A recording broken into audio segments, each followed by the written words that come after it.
പാഠം 205. മുന്തിരി പുളിക്കുന്നത് എപ്പോൾ?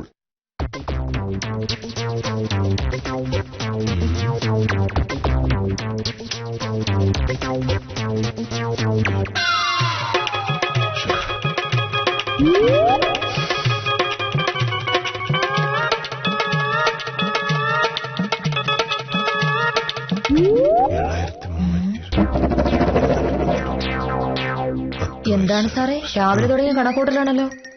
ലോകബാങ്കിൽ പോലും ഇത്രയും കണക്കൂട്ടൽ കാണില്ല. ഞാന് ബാങ്കിൽ കിടക്കുന്ന പൈസയുടെ കണക്കൊക്കെ ആയിരുന്നു. ഇങ്ങനെ പോയാൽ നമ്മൾ ആ കുഴപ്പത്തിലാവും. മോഹനേട്ടൻ എന്താ ഈ പറയുന്നത്? ബാങ്കിൽ 10-40 ലക്ഷം രൂപ കിടപ്പുണ്ട്. അതിന്റെ പലിശയായി വർഷാവർഷം 3-3.5 ലക്ഷം രൂപ കിട്ടും. അതും പോരാഞ്ഞ് മോഹനേട്ടന്റെ ശമ്പളവും എന്റെ ഫീസുമായി 19,000 രൂപ മാസം കിട്ടും. പിന്നെ നമ്മൾ എന്ത് കുഴപ്പത്തിലാവാനാ? ഭാമേ, നമ്മൾ വീട് വാങ്ങാൻ നടക്കല്ലേ. വീട് വാങ്ങുമ്പോ ബാങ്കിൽ കിടക്കുന്ന കാശ് തീരും. പിന്നെ ആ പലിശ കിട്ടില്ല. അതോടെ നമ്മുടെ ആകെ വരുമാനം ശമ്പളം മാത്രമായി തീരും. എങ്കിൽ പിന്നെ വീട് നമുക്ക് വാങ്ങണ്ടെന്ന് വെക്കാം. അപ്പൊ പിന്നെ ബാങ്കിൽ കിടക്കുന്ന കാശ് കെട്ടിപ്പിടിച്ച് വില്ലേജ് ഓഫീസർക്ക് അങ്ങനെ ഇരിക്കാലോ. പൊന്നു, ഇങ്ങനെ പേടിച്ച് ജീവിക്കുന്ന ഒരു മനുഷ്യനെ ഞാൻ എന്റെ ജന്മത്തിൽ കണ്ടിട്ടില്ല. ബാങ്കിൽ 10 പൈസ ബാലൻസ് ഇല്ലാത്ത, ഉദ്യോഗവും ശമ്പളവും ഇല്ലാത്ത, പ്രത്യേകിച്ച് ഒരു വരുമാനമില്ലാത്ത ആളുകൾ പോലും ഇങ്ങനെ പേടിക്കൂല.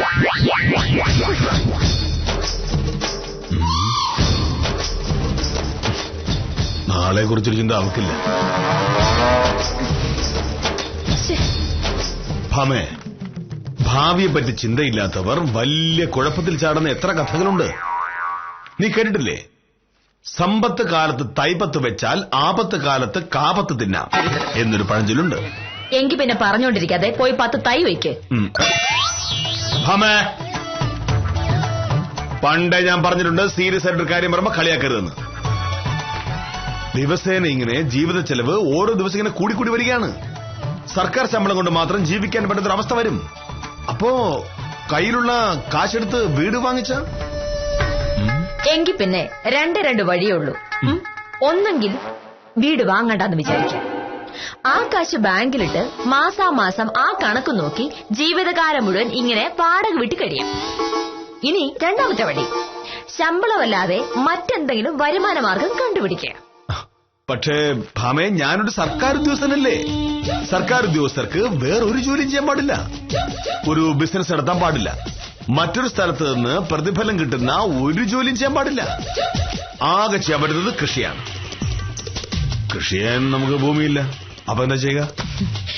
ഇതാണ് മോഹനേട്ടന്റെ കുഴപ്പം. ഒരു ബിസിനസും ചെയ്യാതെ, മറ്റൊരു ജോലി എടുക്കാതെ, കൃഷി ചെയ്യാതെ കാശുണ്ടാക്കാനുള്ള മാർഗമുണ്ടല്ലോ സർക്കാർ ഉദ്യോഗസ്ഥർക്ക്. അതേത് മാർഗം? കൈക്കൂലി വാങ്ങുക. കൈക്കൂലി വാങ്ങാനോ? ഇവിടെ കൊള്ളാനോ? ആഹാ,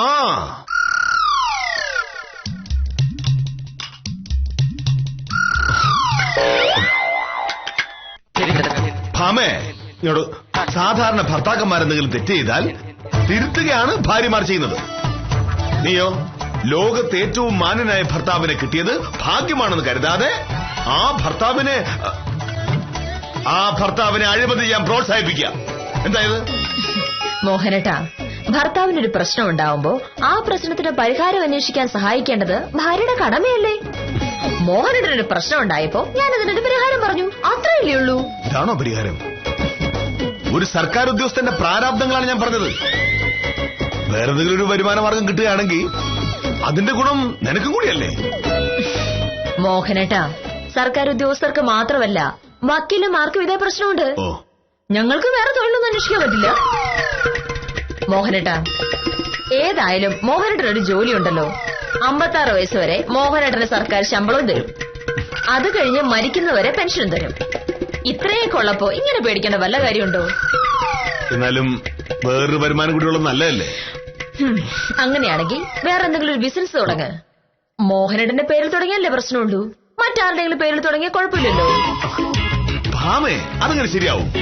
അങ്ങനെ ചെയ്യുന്നത് നിയമപ്രകാരം തെറ്റല്ലേ? നിയമപരമായി ശരിയല്ലാത്ത ഒരു കാര്യവും മോഹനകൃഷ്ണൻ ചെയ്യില്ല. രാവിലെ തൊട്ട് വൈകുന്നേരം വരെ സ്വന്തം ഭാര്യയ്ക്ക് സൗകര്യം കൊടുക്കാതെ ശല്യപ്പെടുത്തുന്നത് നിയമപരമായിട്ട് ശരിയായിരിക്കും. ആ, നിന്റെ ചോദ്യത്തിനുള്ള മറുപടി ഞാൻ പറയുന്നുണ്ട്. ആദ്യം ഉത്തമന്റെ പ്രശ്നം കേൾക്കട്ടെ. നമസ്കാരം സാറേ. സാർ രാവിലെ ഓഫീസിൽ പോയി ഇറങ്ങിക്കാണോന്ന് പറഞ്ഞോട്ട് പേടിച്ചിട്ടാണ് ഞാൻ ഓടിഞ്ഞു വന്നത്. ഞാൻ ഓഫീസിൽ പോകുന്നതിന് ഉത്തമൻ എന്തിനാ പേടിക്കുന്നത്? അതല്ല സാറേ, ഒരു അത്യാവശ്യ കാര്യം പറയാനാണ് ഞാൻ ഓടി വന്നത്. അത് വില്ലേജ് ഓഫീസിൽ വെച്ച് സംസാരിക്കാനുള്ള കാര്യമല്ല. എന്താ കാര്യം? സാറിനറിയാലോ, നമ്മുടെ നിയോജക മണ്ഡലത്തിൽ പുതിയ സ്റ്റേഡിയം നിർമ്മിക്കാൻ സർക്കാർ തീരുമാനിച്ച കാര്യം. അത് കുറച്ച് വേഗത്തിലാക്കാനാണ് പരിപാടി. ഞാൻ ഇന്നലെ നമ്മുടെ MLA ഡ്രൈവർ സാംബശിവനെ കണ്ടപ്പോഴാണ് സംഭവം അറിയുന്നത്. ഈ സംഭവം അറിയാൻ MLA ഡ്രൈവറെ കാണേണ്ട കാര്യം എന്തായിരുന്നു? ഇതെനിക്ക് അറിയാവുന്ന കാര്യമല്ലേ സാറേ. സ്റ്റേഡിയത്തിനായി ഉദ്ദേശിക്കുന്ന ശിവക്ഷേത്രത്തിന്റെ കിഴക്ക് ഭാഗത്തുള്ള ആ പാടമാണ്. അത് പുറത്താരും അങ്ങനെ അറിഞ്ഞിട്ടില്ല. ഞാനും അറിഞ്ഞിട്ടില്ല. അതാണ് ഞാൻ പറയുന്നത്. സർക്കാർ ആ സ്ഥലം വാങ്ങുന്നതിന് മുമ്പ് നമുക്കൊരു കളി കളിച്ച സാറിന് 10 കാശുണ്ടാക്കാം. ഉത്തമ, സർക്കാർ ഭൂമി വാങ്ങുന്നത് ആരും അറിയാതെ ഒളിച്ചു വന്നിട്ടല്ല. കായിക വികസന വകുപ്പാണ് സ്റ്റേഡിയം ഉണ്ടാക്കുന്നത്. അതിനുള്ള സർക്കാർ അനുവാദം കിട്ടിക്കഴിഞ്ഞ് കായിക വകുപ്പ് റവന്യൂ വകുപ്പിനോട് ഭൂമി ഏറ്റെടുത്തു കൊടുക്കാൻ പറയും. അപ്പോ ഞങ്ങൾ ഭൂമി പൊന്നിന് വിലയ്ക്ക് വാങ്ങി കായിക വകുപ്പിന് കൊടുക്കും. അതൊക്കെ നിങ്ങൾ എന്തെന്ന് വെച്ച് ചെയ്തോ സാറേ. ഞാൻ സാറിനോട് പറയാൻ വന്ന അതല്ല. ഈ പറഞ്ഞ പാടത്തിന്റെ വടക്കേ അറ്റത്ത് കുറച്ച് ചതുപ്പായ സ്ഥലം കിടപ്പുണ്ട്. ആ സ്ഥലം നമ്മുടെ തേക്കിൻകാട്ടത്തെ രാജപ്പന്റെ വകയാണ്. അവിടെ കൃഷി ചെയ്യാൻ പോലും നിവൃത്തിയില്ലാത്തതുകൊണ്ട് ആ സ്ഥലം 4-5 കൊല്ലായിട്ട് വെറുതെ ഇട്ടിരിക്കുകയാണ്. എനിക്കറിയാം. ഒരു 30 സെന്റ് സ്ഥലമല്ലേ? ആ സ്ഥലം കാണിച്ച് ഏതെങ്കിലും ഒരു ബാങ്കിൽ നിന്ന് ലോൺ എടുക്കാനായിട്ട് രാജപ്പൻ ഒരു പൊസഷൻ സർട്ടിഫിക്കറ്റിനോട് ചോദിച്ചിരുന്നു. സർട്ടിഫിക്കറ്റ് കൊടുത്തു. പക്ഷെ ലോൺ കിട്ടിയില്ല. ചതുപ്പായതുകൊണ്ട് ബാങ്കുകാർക്ക് താല്പര്യമില്ല. സാറിന്റെ ഭാഗ്യം. അതെ, രായപ്പൻ ഇപ്പൊ പൈസക്ക് അത്യാവശ്യമായിട്ടിരിക്കുകയാണ്. ആ സ്ഥലം വിൽക്കാൻ നോക്കിയിട്ട് ആരും വാങ്ങാൻ വന്നില്ലെന്നേ. സെന്റിന് 40,000 രൂപ വരെ പറഞ്ഞിരുന്നു രായപ്പൻ. ഞാനിപ്പോ എന്താ വേണ്ടത് അത് പറയും. പിന്നെ സാറേ, സാർ ഒന്ന് ശ്രമിച്ച ഒരു 35,000 രൂപയ്ക്ക് സാറിന് ആ സ്ഥലം നമുക്ക് അടിച്ചിടാം. 30 സെന്റിനും കൂടി 10 ലക്ഷം രൂപ മുടക്കേ ഉള്ളൂ. എന്തിന്? ആ ചതുപ്പ് വാങ്ങിട്ട് അവിടെ നീ കപ്പ നടാണ്. ഉത്തമ, രാജപ്പൻ കമ്മീഷൻ തരാമെന്ന് പറഞ്ഞതിന്റെ പേരിൽ ആ സ്ഥലം എന്റെ തലയിൽ കെട്ടിവെക്കാൻ ഇറങ്ങിയിരിക്കുകയാണോ?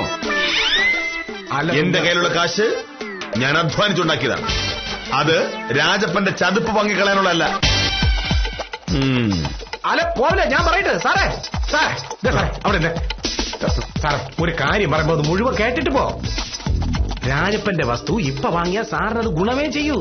എന്തു ഗുണം? ഉത്തമന്റെ വേഷം കണ്ട് കയ്യിൽ വെച്ചിരുന്നാ മതി. രാജപ്പന്റെ ആർക്കും വേണ്ടാത്ത ഭൂമി എനിക്കും വേണ്ട.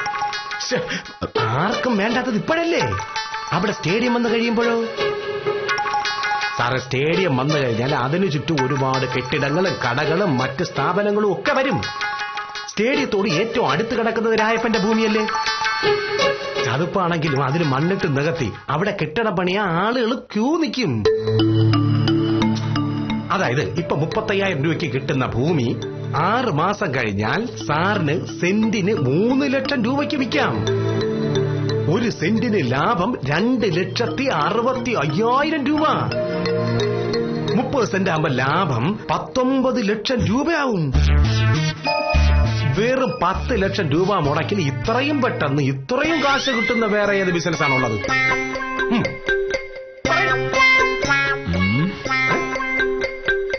പറഞ്ഞതിലൊരു ന്യായമുണ്ട്.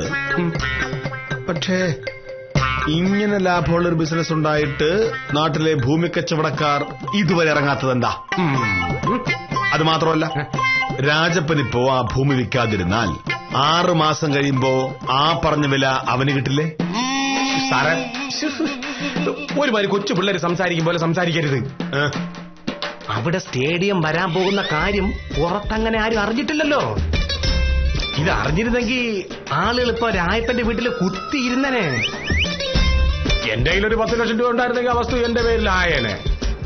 പക്ഷെ 10 ലക്ഷം രൂപ 10,000 രൂപ എന്റെ കയ്യിൽ ഇപ്പൊ ഇല്ല. അങ്ങനെ ഇരുന്ന് ആലോചിച്ചപ്പോഴാണ് സാറിന്റെ മുഖം എന്റെ മനസ്സിൽ തെളിഞ്ഞത്. സാറിന്റെ കയ്യിലാണെന്നുണ്ടെങ്കിൽ കാശും ഉണ്ട്. ലാഭം കിട്ടിക്കഴിയുമ്പോ സാർ എനിക്ക് എന്തെങ്കിലും കമ്മീഷനായിട്ട് തരികയും ചെയ്യും. സംഭവം കൊള്ളാം. സർക്കാർ ഉദ്യോഗസ്ഥൻ ഭൂമി വാങ്ങുന്നതും വിൽക്കുന്നതും പ്രശ്നവുമില്ല. ഒന്ന് ആലോചിച്ചാലോ? ആലോചിച്ച് കഴിഞ്ഞല്ലോ, ഇനിയിപ്പോ തീരുമാനിച്ച പോരെ. സാറിന് താല്പര്യം ഉണ്ടെങ്കിൽ നമുക്ക് ഇന്ന് വൈകുന്നേരം തന്നെ രായപ്പനെ കണ്ട് അഡ്വാൻസ് കൊടുക്കാം. 2 ദിവസത്തിനുള്ളിൽ ആധാരം നടത്താം. 2 ദിവസത്തിലോ? സാറേ, ഈ വിവരം പുറത്തറിയുന്നതിന് മുമ്പ് തന്നെ സംഗതി നടക്കണം. ഇല്ലെങ്കിൽ ഭൂമി മിടുക്കന്മാര് കൊണ്ടുപോകും. അല്ലെങ്കിൽ തന്നെ സാറിന് എന്തിനാണ് സമയം? കാശ് ബാങ്കിൽ കിടക്കയില്ലേ, പോയെടുക്കുക, രായപ്പന് കൊടുക്കുക, ആധാരം നടത്തുക. ഈ പറയുന്ന ഭൂമി ഈ 35-ന് താഴെ ഒരു 20-15-നൊക്കെ കിട്ടൂലേ? വില പേശിയൊക്കെ വന്നാൽ തോന്നെ മിടുക്കൊണ്ട്. അയ്യോ, സാറിന് ഇത്രയും കിട്ടുന്ന ലാഭം പോരാ അല്ലേ? ആക്രാന്തം കാണിക്കല്ലേ സാറേ. രായപ്പന് 35,000 രൂപയെങ്കിലും കിട്ടി പോട്ടെന്ന്, അല്ലെങ്കിലേ അവന്റെ പ്രാക്കുണ്ടാവും. അപ്പൊ ശരി, ഉത്തമൻ രായപ്പനോട് സംസാരിച്ചോളൂ. പറ്റുവാണെങ്കിൽ ഇന്ന് വൈകിട്ട് നമുക്ക് അഡ്വാൻസ് കൊടുക്കാം. സാർ ഒന്ന് മൂളിയാ മതി, ബാക്കിയെല്ലാം ഞാൻ ഏറ്റില്ലേ. അപ്പൊ പറഞ്ഞാലോ?